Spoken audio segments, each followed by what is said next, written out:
Hi friends, welcome to leafy kitchen. Evening ஒரு 5 o'clock டைம்ல சூடா ஒரு கப்பு டீயும் ஹெல்த்தியான ஒரு வடையும் சாப்பிட்டா எப்படி இருக்கும்? இது simple, easy, quick evening snack recipe கொண்டக்கடலை வடை. இதுல பெஸ்ட் பார்ட் என்னன்னா, இது ஆயில் அந்த அளவு அப்சார்ப் பண்ணாது. எப்படி பண்றதுன்னு பார்க்கலாம். முதல்ல அதுக்கு 200 கிராம் கொண்டக்கடலையை நல்லா வாஷ் பண்ணி 8 மணி நேரத்துக்கு ஊற வச்சுக்கணும். நல்லா 8 மணி நேரம் ஊறினதுக்கு அப்புறம் அது ஒரு மிக்ஸி ஜார்ல ட்ரான்ஸ்ஃபர் பண்ணிக்கோங்க. தண்ணி இல்லாம கெட்டியா அரைச்சிக்கணும். ரொம்ப மையா அரைக்க தேவையில்ல, கொஞ்சம் கொரப்பா அரைச்சி எடுத்துக்கோங்க. அப்பதான் வடை நல்லா கிறிஸ்பா இருக்கும். அரைச்ச கொண்டக்கடலை மாவுல 2 பொடியை நறுக்கின வெங்காயம் சேர்த்துக்கோங்க. அதுக்கப்புறம் 1 இன்ச் அளவுக்கு இஞ்சி பொடியா நறுக்கினது அதையும் சேர்த்துக்கணும். அப்புறம் 2 பச்சை மிளகா பொடியா நறுக்கினது, அப்புறம் ஒரு கைப்பிடி அளவு கொத்தமல்லி பொடியா நறுக்கினதை சேர்த்து தேவையான அளவு உப்பு போட்டுக்கோங்க.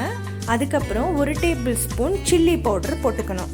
அதுக்கப்புறம் 3 டேபிள் ஸ்பூன் அளவுக்கு கோதுமை மாவு சேர்த்து கொஞ்சம் கொஞ்சமா பிசையணும். என்னதான் நம்ம தண்ணியை ஃபில்டர் பண்ணிட்டு கொண்டக்கடலை அரைச்சிருந்தாலும் அதுல ஈரப்பதம் இருக்கும். அந்த எக்ஸஸ் ஈரப்பதத்தை எடுக்கிறதுக்காக தான் நம்ம கோதுமை மாவை சேர்த்துக்கிறோம்.